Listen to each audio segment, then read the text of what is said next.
Hi friends, tales and ട്രാവലിൻ്റെ മറ്റൊരു travel ബ്ലോഗിലേക്ക് സ്വാഗതം. പ്രകൃതി സൗന്ദര്യം ആസ്വദിക്കാൻ ഇഷ്ടമല്ലാത്തതായി ആരെങ്കിലും ഉണ്ടോ?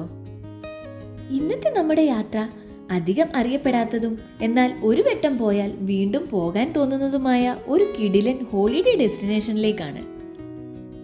മയൂകം സിനിമയിൽ ചിത്രചേച്ചി പാടിയതുപോലെ പുഴയും കുളിർക്കാറ്റും മലർക്കാവും മാനോടും താഴ്വരയും ഒക്കെയുള്ള ഒരു കിടിലൻ സ്പോട്ട്.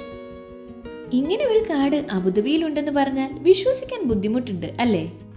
എന്നാൽ അൽജറഫ് കമ്മ്യൂണിറ്റിയിൽ ഇങ്ങനെ ഒരു കാടും പുഴയും നിറയെ മാനുകളും ഒക്കെ ഉണ്ട്.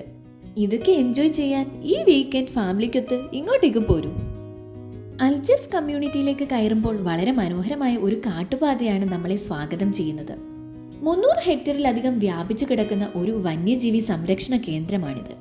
പാതയിലുടനീളമുള്ള നീലത്തടാകത്തിന്റെ ഭംഗി അവർണ്ണനീയമാണ്. ചുറ്റും നിറയെ മാനുകളും, പച്ചക്കുട വിരിച്ച വൃക്ഷങ്ങൾ, മരത്തണലിൽ പാർക്കിംഗ് സൗകര്യം, കൂടാതെ ഫ്രീ എൻട്രി. കാട്ടുപാതയിൽ നിന്ന് ചെന്നെത്തുന്നത് ഒരു കഫറ്റേരിയയിലേക്കാണ്. വളരെ കാം ആൻഡ് ക്വയറ്റ് ആയിട്ടുള്ള സ്ഥലം. കൂടാതെ ബീച്ച് വ്യൂ ഒക്കെ ആസ്വദിച്ച് ഒരു കോഫി കുടിച്ചിരിക്കാനും കഥ പറയാനും പറ്റിയ ഒരു കിടിലൻ സ്പോട്ട്.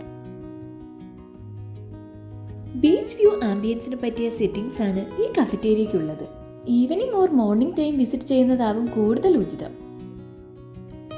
റെസ്റ്റോറന്റിൽ നിന്ന് നീണ്ട വഴിപ്പാത എത്തുന്നത് നീല നിറത്തിലെ ബീച്ചിലേക്കാണ്. അബുദാബിയുടെയും ദുബായിയുടെയും ഇടയിലുള്ള അൽജർഫ് ബീച്ച് 1.6 കിലോമീറ്റർ നീളമുള്ള സമുദ്രതീരമാണ്. വളരെ സേഫ് ആയിട്ടുള്ള ബീച്ച് തന്നെയാണിത്. നല്ല തെളിഞ്ഞ നീരൊഴുക്ക്, ഈവനിങ് ടൈം സ്പെൻഡ് ചെയ്യാൻ പറ്റിയ ഒരു കിടിലൻ സ്പോട്ട്. അധികം ആളുകൾക്കൊന്നും ഈ സ്ഥലത്തെ പറ്റി അറിയില്ല. A hidden gem between Dubai and Abu Dhabi. പാറയിലും മറ്റും പറ്റിപ്പിടിച്ച് വളരുന്ന കുറെ ഷെൽ ഫിഷിനെ ഇവിടെ കാണാൻ സാധിക്കുന്നു എന്നതാണ് മറ്റൊരു പ്രത്യേകത. പേഴ്സണലി എനിക്ക് വളരെ ഇഷ്ടപ്പെട്ട ഒരു ഡെസ്റ്റിനേഷൻ കൂടെയാണിത്. ഇങ്ങോട്ട് വരുമ്പോഴുള്ള ആ കുറ്റിക്കാടും മാനുകളും ഒക്കെ തന്നെയാണ് മെയിൻ അട്രാക്ഷൻ. പിന്നെ ഈ നീല ബീച്ചും. വളരെ സൂക്ഷ്മമായി പരിശോധിച്ചാൽ വെള്ളത്തിലും മണലിലും ഒക്കെ ഷെല്ലുകൾ പോലെയുള്ള പല കാര്യങ്ങളും നമുക്ക് കാണാൻ കഴിയുന്നു. വീക്കെൻഡ് വിസിറ്റ് ചെയ്യാൻ പറ്റിയ സ്പോട്ടുകളിൽ ഈ മനോഹരമായ ബീച്ച് കൂടെ ഒന്ന് നോട്ട് ചെയ്തു വെച്ചോളൂ. ഷെയ്ഖ് സയ്യിദ് ബിൻ സുൽത്താൻ നഹ്യാന്റെ വചനങ്ങൾ എഴുതിയ ബോർഡ് കഫറ്റേരിയയിൽ വെച്ചിരിക്കുന്നു. നമ്മുടെ പൂർവികർ ഈ ലാൻഡും കടലോരങ്ങളിലും ജീവിച്ചിരുന്നു. അതിനാൽ നമ്മൾ ഇതൊക്കെ പ്രിസർവ് ചെയ്യണം.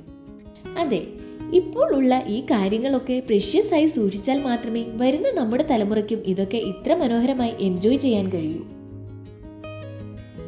അങ്ങനെ അൽജർഫ് കമ്മ്യൂണിറ്റിയുടെ മനോഹരമായ യാത്രാവിശേഷങ്ങൾ ഇവിടെ അവസാനിക്കുന്നു. അടുത്ത ഒരു ട്രാവൽ ബ്ലോഗിൽ കാണും വരേക്കും ബൈ ബൈ.